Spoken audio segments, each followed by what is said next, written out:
우리 이 시간 하나님 말씀 다 같이 보도록 하겠습니다. 고린도후서 5장 17절부터 18절까지 말씀입니다. 고린도후서 5장 17절부터 18절까지 말씀입니다. 고린도후서 5장 17절부터 18절까지 말씀입니다.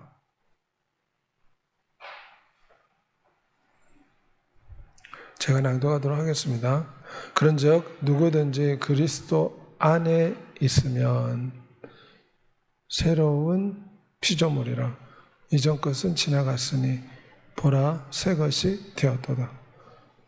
모든 것이 하나님께로 났나니 저가 그리스도로 말미암아 우리를 자기와 화목하게 하시고 또 우리에게 화목하게 하는 직책을 주셨으니 이는 하나님께서 그리스도 안에 계시사 세상을 자기와 화목하게 하시며 저희의 죄를 저에게 돌리지 아니하시고 화목하게 하는 말씀을 우리에게 부탁하셨느니라. 아멘. 우리 새 피조물에 대한 성도에 대해서 여러분과 잠시 동안 제 말씀을 살펴보고자 합니다. 무당을 변화시키는 하나님. 하나님께서는 우리 영혼을 예수 그리스도를 믿을 때 새로운 피조물로 만들었다. 성경 그렇게 말씀합니다. 예전에는 육체와 욕심을 따라 살아가던 우리 존재였습니다. 죄의 멍에를 붙잡고 여러 가지 중독과 아픔 가운데 살아가던 두려움과 공포 가운데 살던 우리 존재입니다. 예수 그리스도의 보혈로 우리가 단번에 새롭게 된 줄 믿습니다. 그래서 죄인인 우리가 천국의 상속자가 된 것입니다. 첫사람 아담을 통해서 죄와 사망의 법을 유전받아 영원한 죽음에 이르렀지만 둘째 아담 예수 그리스도를 통해서 우리는 새로운 피조물이 되었습니다. 영원한 생명을 얻게 되었습니다. 영접하는 자 그 이름을 믿는 자에게 하나님의 자녀가 되는 권세를 주시는 줄 믿습니다. 이제는 하나님의 백성이요 전에는 국류를 얻지 못했으나 이제는 국류를 얻은 자라. 여기서 새로운 피조물이 됐다 이 말은 우리가 본성적으로 바뀌었다는 것입니다. 우리의 겉모습이 바뀌었다는 것이 아니라 우리의 영혼이 새롭게 바뀌었다. 왜냐 원래 죄로 말미암아 영원한 지옥불에 던져질 영혼이었습니다. 하지만 주의 보혈로서 우리가 구원받아 새로운 피조물이 되었는데 여기서 새 피조물이 되었다는 것은 새로운 삶을 살 수 있는 능력을 부여받았다. 그런 뜻입니다. 과거의 인생을 벗어버리고 하나님 기뻐하시는 하나님의 자녀 같은 삶을 살 수 있는 힘과 은혜를 받았다. 장차 우리 운명이 어떻습니까? 새 피조물로서 하나님 앞에서 나라와 제사장으로 삼으셨으니 그들이 땅에서 왕노릇하니라. 천국에서 주님의 신부가 되어 영원토록 왕노릇하게 될 줄 믿습니다. 우리는 새로운 피조물입니다. 하나님의 자녀요. 베드로전서 2장 9절에 거룩한 백성이요 그의 소유된 백성 천국 시민권을 가진 왕같은 제사장이다. 그래서 마치 번데기가 나비가 되듯이 우리는 본질적으로 새로운 피조물로 바뀌었다는 것을 우리가 기억해야 될 줄 믿습니다. 그래서 우리는 옛사람에 따라 살 것이 아니라 새사람에 따라 살아가야 돼요. 이 세대를 본받지 말고 마음을 새롭게 함으로 변화를 받아 하나님 기뻐하시고 온전한 뜻이 무엇인지 분별하도록 하라.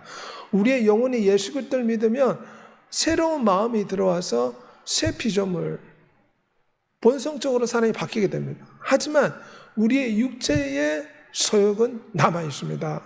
그래서 우리 인생에 싸움이 시작이 됩니다.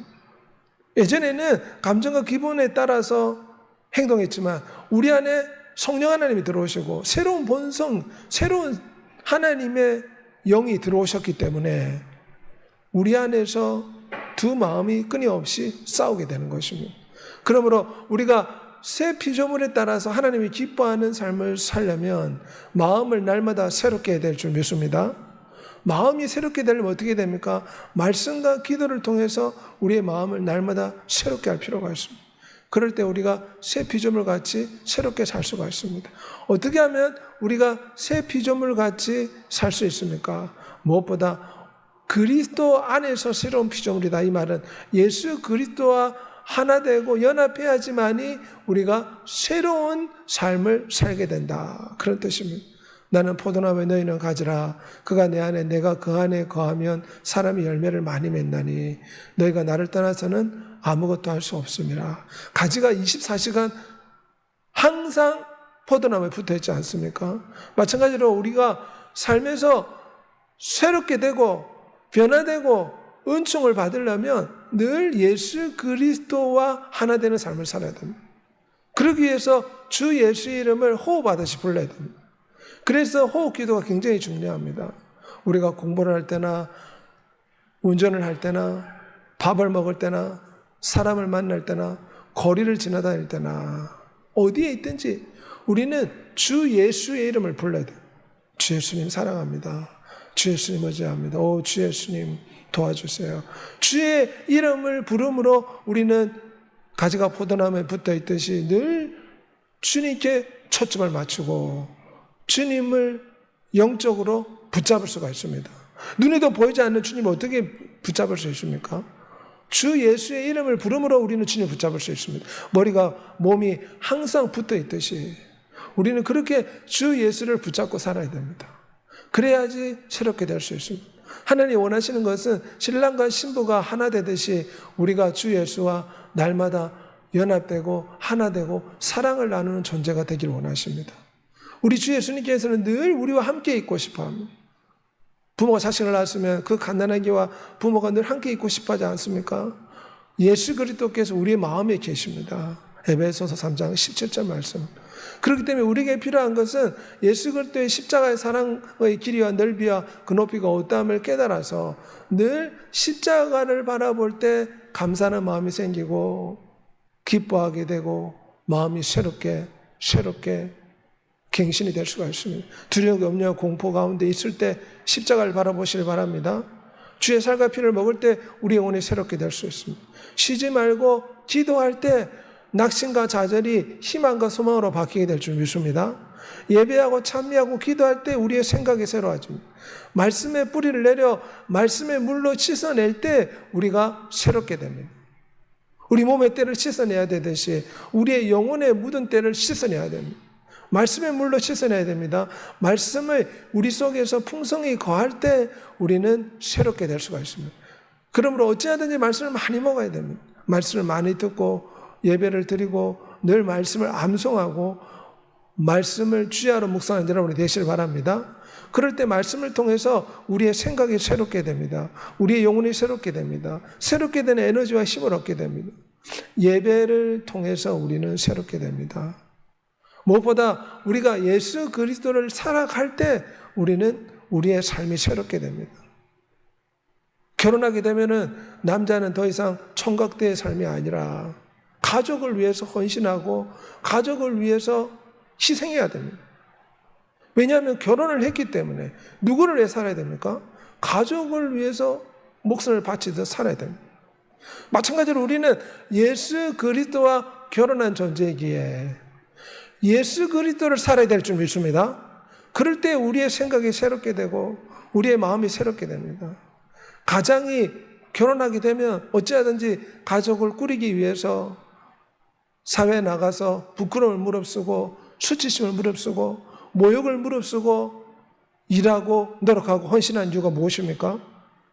왜냐하면 가족을 위해 살아야 되기 때문입니다. 마찬가지로 우리는 예수 그리스도를 위해 살아갈 때 우리의 생각이 바뀌게 되는 줄 믿습니다.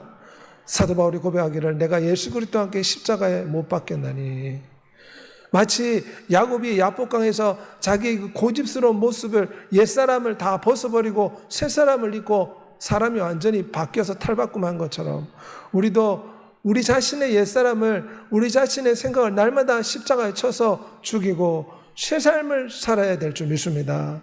우리의 옛사람의 생각을 벗어버려야 됩니다. 그래야지 정신이 새로워질 수 있고 마음이 새로워질 수 있고 새로운 축복을 받을 수가 있습니다. 구습을 쫓는 옛사람을 벗어버리라. 과거의 슬픔, 과거의 상처, 과거의 아픔, 과거의 괴로움, 과거의 억울함 다 잊어버리시길 바랍니다. 과거는 다 지나갔습니다. 이게 추억거리입니다. 예전의 실패, 좌절, 낙심, 불안 이런 모든 옛사람을 벗어버릴 때 우리가 새롭게 될 수가 있습니다. 의와 진리의 거룩함으로 지음받은 새 사람을 입어라. 말씀을 통해서 우리는 날마다 새로워질 수 있고 예수 그리스도의 형상으로 새 사람에 따라 살아갈 수가 있습니다. 무엇보다 우리는 성령 하나님을 통해서 새롭게 됩니다. 성령 하나님은 생명을 공급하는 창조주이십니다. 숨을 내쉬며 성령을 받아라. 헬라에 보면은 우리 주 예수께서 호흡하면서 성령을 받아라. 그 성령에 대해서 바람이요, 숨이요, 호흡이다. 이렇게 표현합니다. 왜냐, 눈에 보이지 않지만 바람이 불면은 저렇게 각종 곡식이나 나무가지가 흔들리지 않습니까? 성령 하나님도 눈에는 보이지 않지만 바람처럼, 호흡처럼, 숨처럼 우리 가운데 임하셔서 우리 영혼을 새롭게 하십니다. 바람이 임의로 불며 어디로 가는지 알지 못하니 성령으로 난 사람도 그러하니라. 사람이 물과 성령으로 아니하면 하나님 나라에 들어갈 수 없느니라. 우리를 구원하실 때 성령의 새롭게 하심으로 하셨으니 성령이 아니고서는 예수님을 주라고 신할 수 없습니다. 우리가 예수님을 우리의 구세주요 주님이라 고백했다는 것은 우리 안에 성령 하나님이 계시다는 것입니다. 그래서 우리의 몸이 성령의 전이다.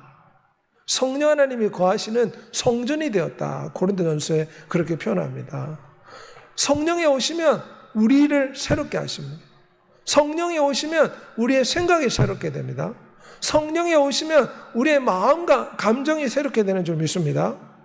우리는 성령의 새롭게 하시는 은혜를 날마다 간구해야 됩니다. 내가 그들에게 한 마음을 주고 그 속에 새로운 영을 주며 그 몸에서 돌 같은 마음을 제거하고 살처럼 부드러운 새 마음을 준다고 했습니다. 성령 하나님은 본질적으로 새로운 생각을 넣어주십니다. 성령 하나님은 낙심과 좌절에 있는 우리들에게 꿈을 주시고 환상을 주시고 이상을 주시고 소망의 마음을 불어넣어 주십니다. 그래서 우리의 영혼을 새롭게 하시는 분이 바로 성령 하나님이십니다. 마치 접붙여진 가지가 자기 생명에 따라 살지 않고 접붙여진 나무의 진액을 공급받아서 열매를 맺고 자라듯이 우리는 성령 하나님께 접붙여진 생명에 따라 살아야 됩니다. 성령 하나님을 부활 생명이라 부릅니다. 로마서 8장 2절에 생명의 성령의 법이 죄와 사망에서 너를 자유케 했다. 우리 안에 생명력이 있습니다. 우리 안에 생명력이 있는데 이거는 성령 하나님 뜻합니다. 이 성령 하나님은 예수 그리스도를 죽은 자 가운데서 살리신 분입니다. 그래서 성령 하나님을 다른 표현으로 부활 생명이다 표현합니다. 부활 생명이다 이 말은 모든 역경, 모든 시련, 모든 어려움을 이길 수 있는 생명의 능력이 있다는 것입니다. 우리는 부활 생명이신 성령 하나님의 충만을 간구해야 될 줄 믿습니다. 부활 생명이신 성령 하나님의 새롭게 하시는 은혜를 간구해야 됩니다. 그럴 때 우리의 생각이 새로워지고 우리의 마음이 새로워지며 우리 인생이 새로워지는 축복을 받게 될 줄 믿습니다. 성령 하나님은 죄와 사망의 법에서 우리를 해방시켜 주신다 말씀하고 있습니다. 그러므로 우리는 성령의 새롭게 하시는 은혜, 성령의 인치시고 보증하시고 기름 부으시는 성령의 역사로 충만케 해달라 기도해야 됩니다. 성령 하나님 오시면 천국 소망으로 하나님의 자녀로 인을 쳐서 보증해 주시고 늘 천국 소망을 주십니다. 이 땅에 소망을 가지기보다 성령 하나님이 오시면 천국 혼인잔치의 소망, 천국 상급의 소망, 천국의 소망을 주시는 분 바로 성령 하나님이십니다. 그래서 우리의 마음이 늘 새롭게 변화시켜 주시는 분이 성령 하나님이십니다. 성령 그가 내게 모든 것을 가르치고 내가 너에게 말한 모든 것을 생각나게 하시리라. 너희는 거룩하신 자의 기름 부음 받고 모든 것을 아느니라. 성령 하나님 오시면 우리에게 가르쳐 주십니다. 그러므로 성령 충만을 간구하는 여러분이 되시길 바랍니다. 염려와 두려움과 공포가 올 때 사람들은 술을 찾습니다. 왜냐? 술을 먹으면 뇌세포가 마비가 됩니다. 담배를 피면 뇌세포가 잠시 잠을 자듯이 마비가 됩니다. 그래서 잠시 동안 근심을 잊을 수 있습니다. 하지만 술 기운이 끼어나면 어떻게 됩니까? 그 근심과 걱정이 다시금 생각이 납니다. 그러므로 우리는 성령의 충만을 간구해야 될 줄 믿습니다. 성령의 충만을 구할 때 우리는 새롭게 되는 축복, 염려와 근심을 떨쳐버리고 우리의 생각이 소망과 희망과 믿음으로 할 수 있다는 신념으로 새롭게 바뀌게 될 줄 믿습니다. 성령을 따라 행하라. 그럼 육체의 욕심을 이루지 아니하리라. 성령 인도를 받기 위해서 늘 성경 말씀을 묵상하고 쉬지 말고 주 예수의 이름을 부르고 기도해야 될 줄 믿습니다. 그럴 때 우리는 성령의 인도를 받을 수 있어요. 구름 기둥, 불 기둥으로 이스라엘 백성을 인도하신 것처럼 늘 기도해야 됩니다. 주님, 내 삶을 인도해 주십시오. 오늘도 성령의 인도를 받게 해 주십시오.